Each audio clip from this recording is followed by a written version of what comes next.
Parce que l'Eurovision unit les peuples. Ce soir, plus que jamais, l'Ukraine est dans notre cœur. Bienvenue à la sélection française 2022.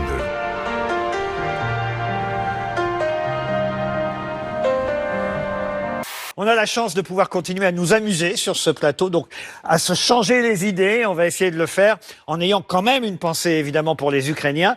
Et je voudrais d'ailleurs saluer, regardez, cette initiative que vous avez certainement vu passer sur les réseaux sociaux. À défaut de pouvoir lui remettre le prix Nobel de la paix, ça c'est impossible. Certains ont proposé la candidature de Vladimir Poutine au prix Nobel de médecine pour avoir fait disparaître le Covid-19 dans le monde entier en 48 heures.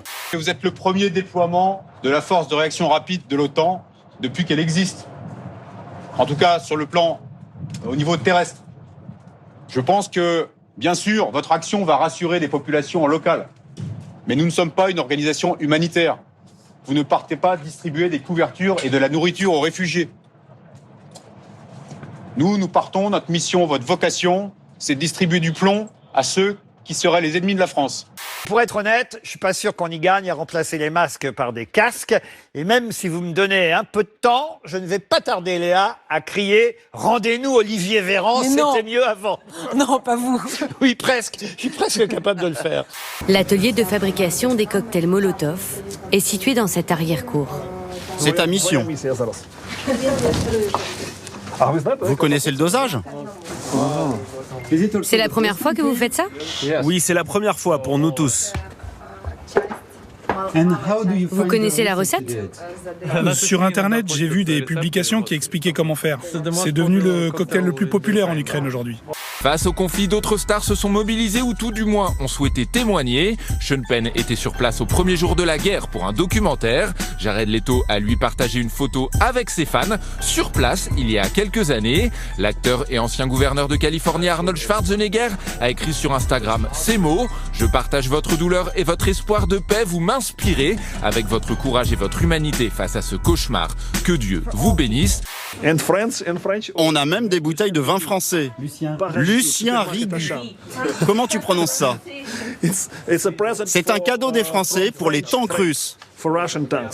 Merci l'Europe. Vous riez là, mais est-ce que c'est vraiment le moment de plaisanter ? Non, justement actuellement rien n'est drôle.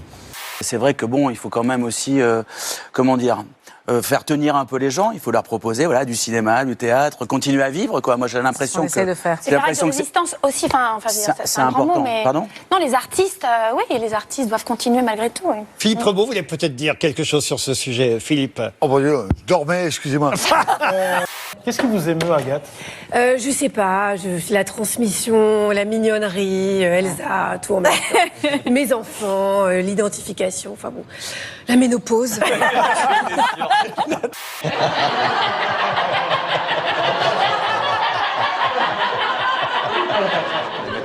Ce joyeux luron est depuis 20 ans à la tête de l'Institut français du yoga du rire. Toute l'année, il organise des formations pour les particuliers ou les salariés en entreprise. Ça fait du bien. Qu'est-ce qu'on pourrait dire là-dessus ? Pourtant, vous êtes très politisé, on le sait. Mais oui, je suis très politisé, mais c'est en fait, j'étais en train de penser, est-ce qu'on doit faire des émissions de divertissement en pleine guerre ? Voilà, ça, c'est une question qu'on s'est posée, on en a parlé avec Pascal cette semaine. Je n'ai pas de doute sur le fait qu'on se la pose tous, mais je me dis, mais peut-être qu'il faudrait arrêter l'émission là et descendre dans la rue. Et dire, on arrête. Quand vous riez, vous activez la partie de votre cerveau qui gère les émotions positives.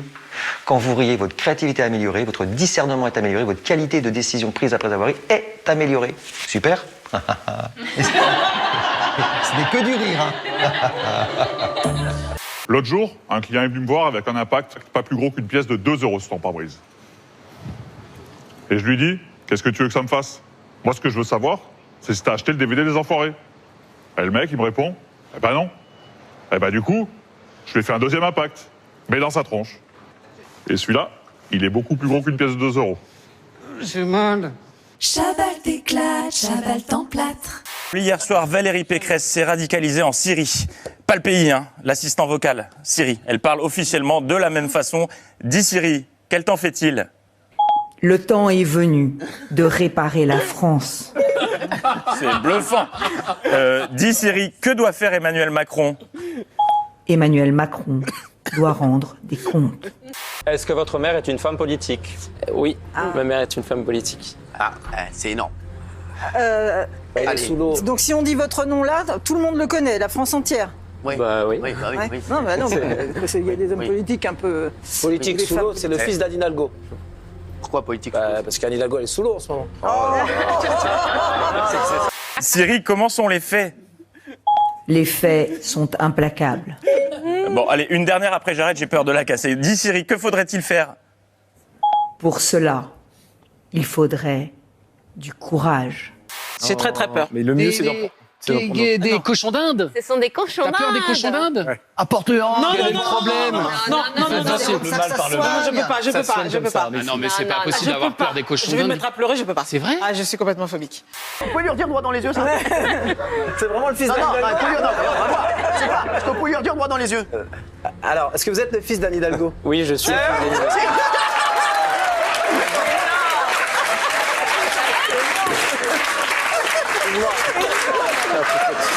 Excuse-moi, frérot. Est-ce que vous dites encore je t'aime à vos parents? Moi, pas trop. Il faudrait leur dire un jour, mais je pense que ça fait partie des blocages. Vous, est-ce qu'on peut appeler votre mère et lui dire je t'aime? Bah oui, je peux, hein. Allez. Oui, allô? Oui, maman, ça va? C'était juste pour te dire que je t'aimais. Ah, bah dis donc, t'as bu? Non, non, j'ai pas bu, non, non. Merci. Une prise de parole retransmise en direct sur BFM où quelqu'un avait oublié qu'à la télé, on porte des micros. Résultat, on entend ce qu'on dit dans les micros. Je vous remercie. La pitié. Voilà pour cette déclaration de Valérie Pécresse. Pour moi, je dis, ma femme. Tant qu'elle est parfaite pour vous, Je peux ça l'écrire va. en grand, tu veux. Ma femme, elle est parfaite. Elle s'appelle comment votre femme? Parce qu'on n'avait pas dit son prénom. Comment? Simone. En voiture Simone. Bonjour Simone.